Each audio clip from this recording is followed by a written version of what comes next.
Good evening बच्चों। आज हम लोग अपना प्रश्न संग्रह 3.4 के बचे हुए दो सवाल हल करेंगे।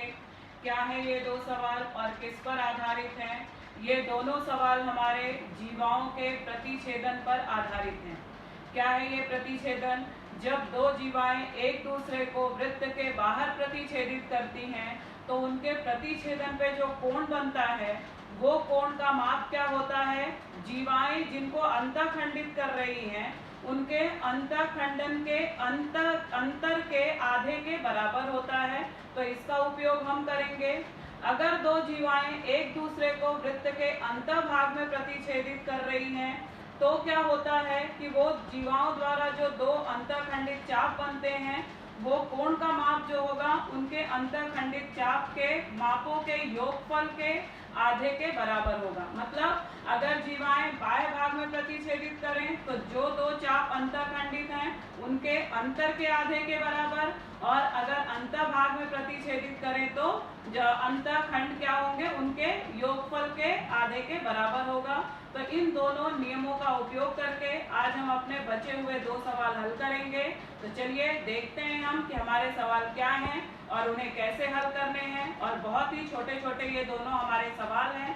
तो चलिए जो हमारा सवाल है, सवाल नंबर 7वां हमारा सवाल है कि आकृति में मेजरमेंट चाप NS बराबर 125 अंश, मेजरमेंट चाप EF बराबर 37 अंश, तो हमको कोण NMS का मान ज्ञात करना है। क्या है ये? पहले हम आकृति द्वारा समझेंगे। बहुत ही आसान सा सवाल है। देख रहे हैं आप कि यहाँ पर दो जीवाएं हैं NE और FS। ये दोनों जीवाएं क्या कर रही हैं? एक दूसरे को वृत्त के बाह्य भाग में बिंदु M पर प्रतिछेदित कर रही हैं। तो हमें क्या बोला गया है?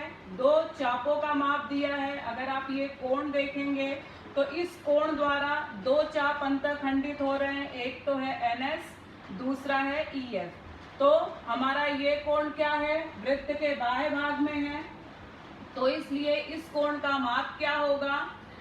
NS माइनस EF दोनों चापों के अंतर के आधे के बराबर होगा इसका माप। तो इसका माप मेरे पास है, इसका 37 दिया गया है, इसका 125 अंश दिया गया है। तो इस नियम का उपयोग करके हम क्या करेंगे? कोण NMS का माप ज्ञात कर लेंगे। तो चलिए हम आकृति से देख लिया, अब हम सवाल कैसे हल करेंगे। मेजरमेंट चाप NS बराबर 125 अंश, मेजरमेंट चाप EF बराबर 37 अंश हमको दिया है।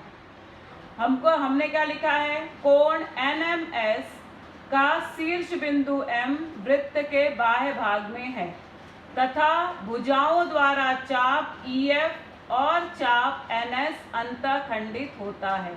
इसलिए क्या हो जाएगा? हमारा बाहर अंतःखंडित होता है। तो मैंने आपको बताया कि कोण NMS बराबर हाफ मेजरमेंट चाप NS माइनस मेजरमेंट चाप EF दोनों चापों के अंतर के आधे के बराबर।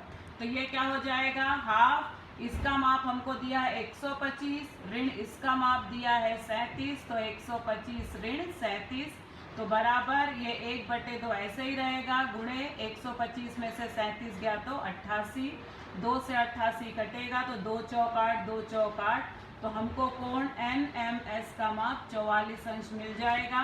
और यहीं पर हमारा 7वां सवाल हल हो गया। अब हमारा 8वां सवाल क्या है? आकृति में जीवा AC और जीवा DE एक दूसरे को बिंदु B पर प्रतिछेदित करती हैं। यहाँ भी दो जीवाएं हैं, एक दूसरे को बिंदु B पर प्रतिछेदित कर रही हैं, मगर ये जो बिंदु B है वो वृत्त के अंतःभाग में है। यदि कोण ABE बराबर 108 अंश और मेजरमेंट चाप AE बराबर 95 अंश हो तो मेजरमेंट चाप BC का माप हमको ज्ञात करना है।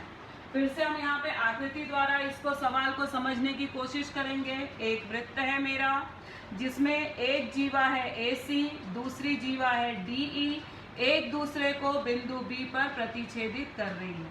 हमें क्या दिया है? कोण ABE का माप दिया है 108 अंश और इस चाप का माप दिया है 95 अंश।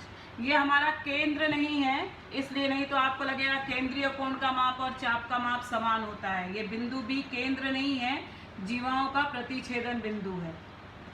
अब मुझे इस चाप का माप दिया है, इस कोण का माप दिया है, मुझे इस चाप का माप ज्ञात करने के लिए कहा गया है। तो हम क्या करेंगे, मैंने आपको बताया जब दो जीवाएं एक दूसरे को वृत्त के अंतभाग में प्रतिच्छेदित करती हैं तो क्या होगा, इनके इन कोणों के द्वारा, इस कोण का यह अंतखंडित चाप है, ये इसका शीर्षाभिमुख कोण है, मतलब ये भी सर्वांग सम होगा, और ये इसका अंतखंडित चाप है। तो अगर ये जो कोण का माप होगा वो किसके बराबर होगा, आधा मेजरमेंट चाप DE प्लस मेजरमेंट चाप DC, इन दोनों चापों के योगफल के आधे के बराबर होगा। तो हम यही नियम लगाएंगे, क्या करेंगे, कोण ABE बराबर हाफ मेजरमेंट चाप AE प्लस मेजरमेंट चाप DE DC। तो मेरे पास कोण का माप है, AE का माप है, मैं हल करूंगी तो मुझे DC का माप ज्ञात हो जाएगा। तो इस आधार पे हम लोग DC चाप का माप ज्ञात करेंगे। तो चलिए हम देखते हैं, हमने क्या लिखा है, जीवा AC और जीवा DE बिंदु B पर प्रतिच्छेदित करती हैं। मेजरमेंट चाप AE बराबर 95 अंश, कोण ABE बराबर 108 अंश। कोण ABE का शीर्ष बिंदु B वृत्त के अंतभाग में है तथा कोण की भुजाओं द्वारा चाप AE और इसके शीर्षाभिमुख कोण DBC द्वारा चाप DE DC अंतखंडित होता है। मैंने आपको आकृति द्वारा दिखाया, एक बार चाहिए तो फिर से आप लोग आकृति से देख लो कि ये मैंने लाइन क्या लिखी है। मैंने कहा कि कोण ABE के द्वारा चाप AE अंतखंडित हो रहा है और ये इसका शीर्षाभिमुख है, कौन सा कोण, DBC द्वारा चाप DE अंतखंडित हो रहा है। तो ये हमने बता दिया है। इसलिए कोण ABE बराबर हाफ मेजरमेंट चाप AE प्लस मेजरमेंट चाप DC, इन दोनों चापों के योगफल के आधे के बराबर। तो ये तो मेरा नियम हो गया। अब इसका माप दिया है 108 बराबर 1/2, चाप AE का माप है 95 धन मेजरमेंट चाप DC हमको ज्ञात करना है। अब यहाँ पर 2 मेरा, सबसे पहले हम 2 को हटाएंगे, 2 यहाँ बटे में इधर जाके गुणे में हो जाएगा, 108 गुणे 2 बराबर 95 धन मेजरमेंट चाप DC। अब 108 गुणे 2 करेंगे तो 216 हो जाएगा।